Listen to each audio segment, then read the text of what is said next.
Le match Algérie-Cap-Vert vient juste de prendre fin et qu'est-ce que ça fait du bien de retrouver une équipe d'Algérie comme aujourd'hui. Encore une fois, c'est que le Cap-Vert en face, même si on sait qu'il n'y a pas d'équipe facile en Afrique. Mais je trouve vraiment qu'on a fait un bon match. Avant de faire le cas par cas, j'ai envie de parler de la tactique globale. On a joué en 4-2-4. C'est une compo que j'aime pas. La vérité, c'est une compo que j'aime pas. Après, contre une équipe comme le Cap-Vert, plutôt une équipe comme ça, je pense que tu peux mettre 4 attaquants parce que tu sais que tu vas ultra dominer. Et c'est ce qui s'est passé. Et en fait, le truc des 4 attaquants, c'est que c'est un enfer au pressing. Surtout les 4 ont pressé, hein. Que ce soit Gouiri, Amoura, Slimani ou Mahrez, les 4 ont joué le jeu. Même défensivement, au niveau des replis défensifs, pareil, c'est quelque chose que j'ai souligné. J'ai vraiment aimé les replis défensifs de l'équipe pour cette fois. Et j'ai vu des mecs qui ont dit ouais, tactiquement c'était n'importe quoi sur Twitter, hein, je parle. J'ai vu des gars qui ont dit ouais, c'était n'importe quoi, Belmadi, je sais pas quoi. Et les mecs, ça fait longtemps, moi j'ai pas vu l'Algérie aussi bien jouer personnellement. Encore une fois, c'est que le Cap-Vert en face. Il n'y a pas d'équipe facile en Afrique, mais il faut dire la vérité, le Cap-Vert, c'est pas une nation incroyable. Aussi, un truc que j'ai aimé, après je vais passer au cas par cas, c'est qu'on a arrêté de balancer devant. Bon, 2 fois t'es obligé, 2-3 fois on a balancé devant, c'est obligatoire dans un match, même le Barça de Guardiola devait balancer devant. Mais là, on balançait pas devant et on faisait des transversales. On renversait le jeu, c'est un truc qu'on faisait jamais avant. Le nombre de transversales qu'il y a eu, que ce soit de la part de Zerouki, que ce soit de la part de Ben Sebaini, que ce soit de la part de Shaibi quand il est rentré, le nombre de transversales qu'on a fait et ça a permis d'aérer le jeu, ça nous a fait énormément de bien. On va commencer maintenant au cas par cas. Mandrea, on l'a pas tant vu que ça, on l'a pas tant vu que ça, faut dire la vérité. La seule action où on a eu vraiment besoin de lui, c'était sur la grosse frappe de, je sais plus comment il s'appelle le joueur du Cap-Vert. La frappe de loin, d'ailleurs, c'est ça le petit problème de ce match-là, c'est qu'on se prend un but parce qu'on aurait largement pu finir sur un clean sheet, mais malheureusement, on se prend le but, c'est la vie. On se prend le but sur une frappe de loin qui était largement évitable. Si Zerouki sort sur le joueur ou si je crois que c'est Aouar, il est parti dans la feinte, on aurait pu éviter le but parce qu'il n'y a personne qui est sorti sur lui, il a eu le temps de cadrer, d'armer la frappe, d'envoyer. Je pense que c'était un but plus qu'évitable. Sinon, Mandrea aussi, on l'a eu sur corner, une tête pareil d'un Cap-Verdien. En fait, je sais pas si c'était sur le ballon parce que les images, vous connaissez la télé de chez nous, c'est compliqué. Mais je sais pas en fait s'il la touche. En fait, avec les ralentis, pardon, j'ai du mal à voir s'il touche. Je sais que c'est la barre qui touche, ça c'est sûr. Mais est-ce qu'il la touche avant ou pas? Là, je sais pas. Donc en vrai, Mandrea, on va dire un match. En fait, je peux même pas le noter. Je peux rien dire parce qu'on l'a quasiment pas vu du match. Et voilà, Rami Ben Sebaini qui sera un match propre, lui il a joué axial. D'ailleurs, c'est la place où j'ai envie de le voir en sélection. Ben Sebaini, en fait, là, la charnière, on fait un bon match les deux. Je vais les mettre ensemble. Même si pour moi, Ben Sebaini il était un petit peu meilleur, quoi.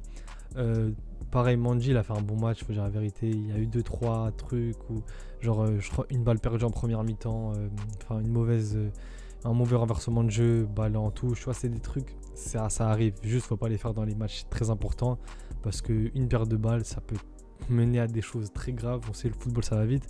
Sinon, la charnière, en vrai, ils ont fait un bon match dans l'ensemble. J'ai envie de parler de Touba qui a remplacé Ait Nouri à gauche qui est blessé.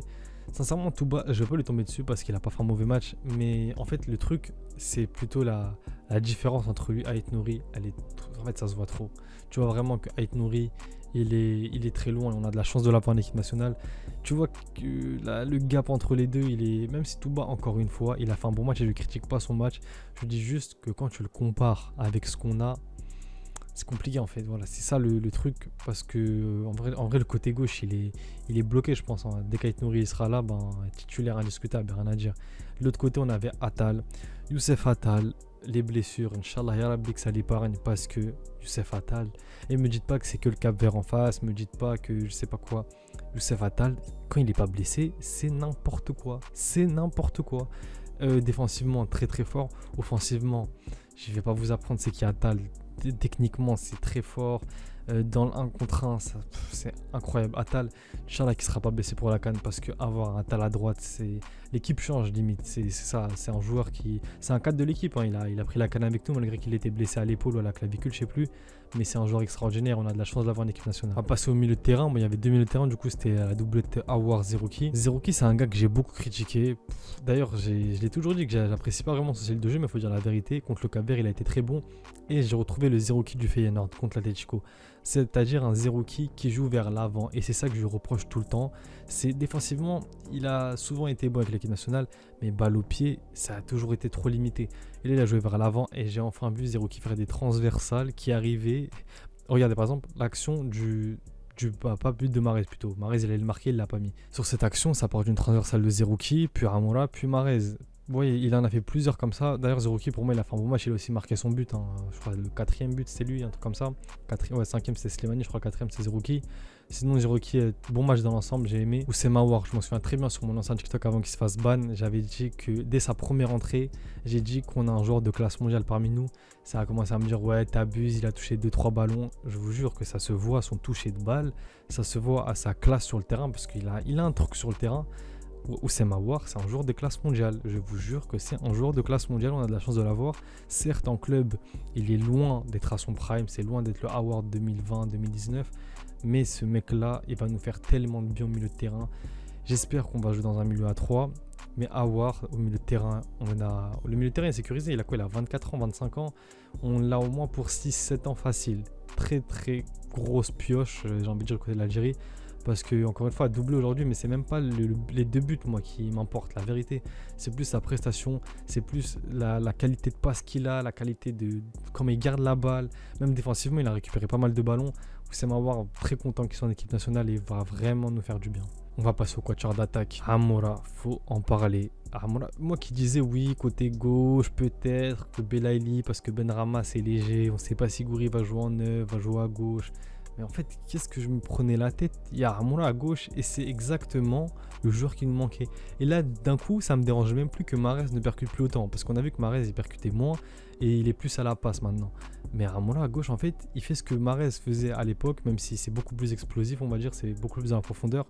Du coup, c'est bon en fait. On a un des deux côtés qui déstabilise. Et pour déstabiliser, croyez-moi, ceux qui ont vu le match, vous avez vu à quel point le défenseur droit, et même en fait tout le côté droit, hein, pas que le défenseur, ils ont eu du mal avec lui. Des petits ponts, des glissades. Il a tout fait. Il les a salés aujourd'hui. Il a marqué aussi le premier but. Armola, très très gros match de sa part. Je pense qu'on a notre titulaire à gauche. Hein. Là, il n'y a rien à dire. Et j'espère qu'il va vite quitter l'Union Saint-Gilloise, même s'il est très bon avec eux. On voit que le mec, il a un truc. Faut qu'il aille en Ligue 1 ou même en PL, peut-être c'est encore un peu trop tôt, mais la Ligue 1, je pense que c'est un bon championnat intermédiaire. Ligue 1 ou Allemagne, pour lui, ça serait parfait. Très très gros match de sa part. Je pense, pour moi, c'est l'homme du match. Après, il y a Aouar qui met les deux buts, du coup, logiquement, pour le doubler, ça va mettre Aouar. Mais pour moi, mon homme du match, c'est Armour aujourd'hui. On va parler de Slimani. Slimani qui met son but sur penalty. J'aurais bien aimé en vrai qu'il le laisse à Benrahma, parce que Benrahma, on sait que c'est compliqué les buts en équipe nationale. Et Slimani, je sais pas, il aurait pu, sincèrement, je pense qu'il aurait pu lui laisser le penalty. En plus, c'est Benrahma qui le provoque. Mais un bon match dans l'ensemble, même si balle au pied, des fois c'est compliqué un petit peu Slimani. Mais dans le pressing, dans les efforts, de la tête aussi, il pèse sur les défenses, même si des fois il fait des trucs bizarres avec la balle au pied, je comprends pas, mais il pèse vraiment sur les défenses. Et c'est un joueur qui va nous faire du bien, même s'il sera pas titulaire à la CAN, peut-être il sera remplaçant ou s'il est titulaire. En fait, titulaire ou remplaçant, tu sais que quand Slimani rentre sur le terrain, il va mouiller le maillot de 100%, il va pas rechigner les efforts et il va se donner à 100% en fait. Du coup, je peux pas lui en vouloir, même si encore une fois, des fois techniquement il fait peur.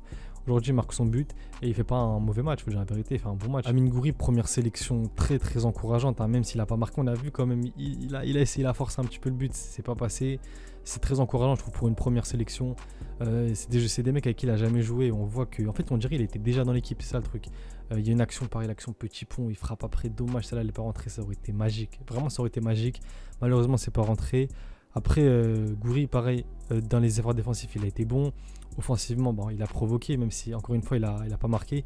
Il a eu deux très grosses occasions, celle où il la met au-dessus, et pour moi, et celle du petit pont, après, il frappe. Malheureusement, c'est le gardien qui l'arrête. Pareil, Gouiri, j'aimais bien, il revenait beaucoup, toucher le ballon derrière, c'est parce qu'on voyait qu'il manquait d'un milieu de terrain. Des fois, il revenait beaucoup derrière pour toucher la balle. Non, Gouiri, c'est très encourageant, en tout cas, pour une première sélection. Et de Mahrez, Mahrez, en vrai, c'est peut-être le joueur dont je parle le moins en équipe nationale, parce que c'est Mahrez, en fait. Pour moi, Mahrez, faut pas toucher à Mahrez, faut dire la vérité. Hein.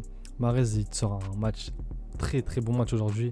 Je sais pas, il a combien de passes D, s'il en a 2, 3, même les avant-passes, je sais plus. Je sais pas si je peux voir ça. Je peux pas voir ça là, ils ont pas mis les passes D. Mais Mahrez, il te sort un match à la passe. En fait, j'ai l'impression la nouvelle version de Mahrez qu'on a en fait là, parce que on sait très bien qu'il prend de l'âge, qu'il a moins de vivacité, moins d'explosivité, il va moins dribbler, il va moins provoquer. Il va moins faire de différence en un contre un, mais il a toujours sa qualité. Il peut sur un écart de génie, Mahrez c'est un génie. Mais on sait que globalement, il peut pas faire par exemple ce qu'Aramola il fait en ce moment, tu vois. Mais Mahrez à la passe, c'est du top mondial, c'est le gratin du football. Et on a vu encore une fois, au match contre le Sénégal, le but de Shaibi vient de sa part sur un coup franc. Là, le nombre de passes clés qu'il te fait, le nombre de passes D, je crois qu'il en a une ou deux. Mahrez, c'est un joueur de classe mondiale. En vrai, normalement, je dois même pas parler de Mahrez, je dois même pas expliquer ce qu'il rapporte à l'équipe nationale, lui. Au niveau des entrées, il y en a eu énormément. J'ai pas envie de parler de tout le monde. Mais j'ai envie de parler de Fares Chaibi. Encore une fois, vous allez dire que je force avec lui. Depuis qu'il est là, je fais que d'en parler. Chaibi, il a joué quoi? Une trentaine de minutes, vingtaine de minutes. Les mecs, ce mec-là, c'est le futur de notre milieu de terrain. Regardez juste, hein, on va juste parler d'un truc pour pas étaler non plus pendant 40 minutes sa qualité de passe. Regardez quand il est rentré, là, comment les passes, c'est facile pour lui. On dirait qu'on est sur FIFA. T'as capté quand tu fais des transversales sur FIFA, bah lui c'est la même chose, c'est millimétré. Dans l'impact physique, il est là. En fait, Chaibi, c'est un 2002. T'as vu, tu peux te dire, ouais, 2002, c'est quoi? Il a 21, il va avoir 21 ans. Ça veut dire, tu peux te dire, il a un peu tendre pour l'Afrique, tout ça, mais pas du tout. En fait, le mec, on dirait, il est déjà là depuis. C'est ça le truc. On dirait, il est là depuis, il a 20 sélections déjà. Et c'est un mec, j'espère que ça tue l'air à la canne. Oh, un milieu de terrain, si Benasser n'est pas là, un milieu de terrain, Chaibi, Aouar, Fegouli, mais je signe tout de suite là maintenant. En fait, Chaibi, selon moi, il fait mieux que ce qu'un zéro qui peut faire en fait. Même en termes de défensivement, quand tu parles défensivement, Chaibi va te récupérer des ballons, peut-être pas autant qu'un Zerouki, mais va te récupérer quand même. Et si t'as un Fegouli derrière, le mitard il est sécurisé, tu vois. Du coup, encore une fois, Fares Chaibi. De toute façon, moi je kiffe le joueur. C'est vraiment le type de joueur que je kiffe de ouf. Et j'espère qu'il va s'imposer. Et dans tous les cas, en vrai, j'ai quasiment pas de doute sur lui. Inch'Allah, juste, on l'éloigne des blessures au maximum. Et ça va le faire en vrai. Après, en vrai, je peux parler de Benrahma qui fait une entrée pas mal. Bouanani, bon, un peu timide, on l'a pas trop vu. Mais il n'y a pas grand chose à dire quand tu gagnes 5-1. C'est vraiment que tu as éclaté l'équipe adverse, faut dire la vérité. Et ça fait super longtemps qu'on n'a pas gagné avec des scores aussi larges. Ça fait plaisir avant la CAN. On fait le plein de confiance. Et moi, le seul petit hic, j'espère que Belmadi va pas rester avec une attaque à 4 et qu'on aura quand même un milieu à 3 pour la sécurité. Du coup, ça sera pour une prochaine vidéo. Dites-moi ce que vous avez pensé du match en commentaire. Et à plus les mecs.